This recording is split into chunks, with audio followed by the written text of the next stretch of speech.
প্রধানমন্ত্রীর আগমনকে কেন্দ্র করে রক্তদান শিবিরের আয়োজন করেছে বিজেপি আমবাসা মণ্ডল। সোমবার ধলাই জেলা কার্যালয়ে শিবিরের উদ্বোধন করেন বিজেপি জেলা সভাপতি পতিরাম ত্রিপুরা। সঙ্গে ছিলেন জেলার সহ সভাপতি শঙ্কর চক্রবর্তী, সাধারণ সম্পাদক গোপাল সূত্রধর সহ আরো অনেকে। শিবিরে দলের নেতাকর্মীরা 50 জন রক্তদান করেন। এই উপলক্ষে উপস্থিত সবার মধ্যে উৎসাহ উদ্দীপনা পরিলক্ষিত হয়। সংবাদ মাধ্যমকে প্রতিক্রিয়া দিতে গিয়ে আমবাসা মণ্ডল সভাপতি এই বিষয়ে বিস্তারিতভাবে কি অভিমত ব্যক্ত করেছেন, শুনুন।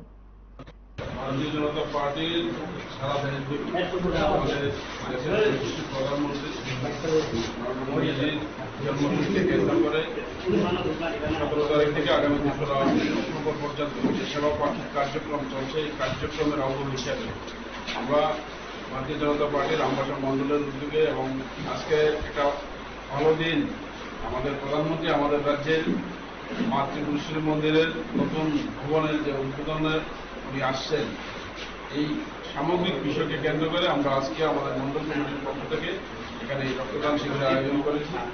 আমরা আজকে রক্তদাতা মোটামুটি আমাদের কাছে যে প্রেক্ষাপটটা রয়েছে প্রায় 50 জনের মতো রক্তদাতা আজকে এই রক্তদান শিবিরে অংশগ্রহণ করবেন।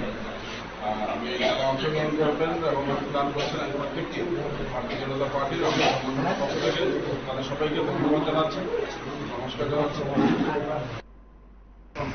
কার্যক্রমের অঙ্গ হিসেবে আমরা ভারতীয় জনতা পার্টির আমবাসা মণ্ডলের উদ্যোগে এবং আজকে একটা ভালো দিন, আমাদের প্রধানমন্ত্রী আমাদের রাজ্যের মাতৃপুরেশ্বরী মন্দিরের নতুন ভবনের যে উদ্বোধনে উনি আসছেন, এই সামগ্রিক বিষয়কে কেন্দ্র করে আমরা আজকে আমাদের মণ্ডল কমিটির পক্ষ থেকে এখানে রক্তদান শিবিরের আয়োজন করেছি।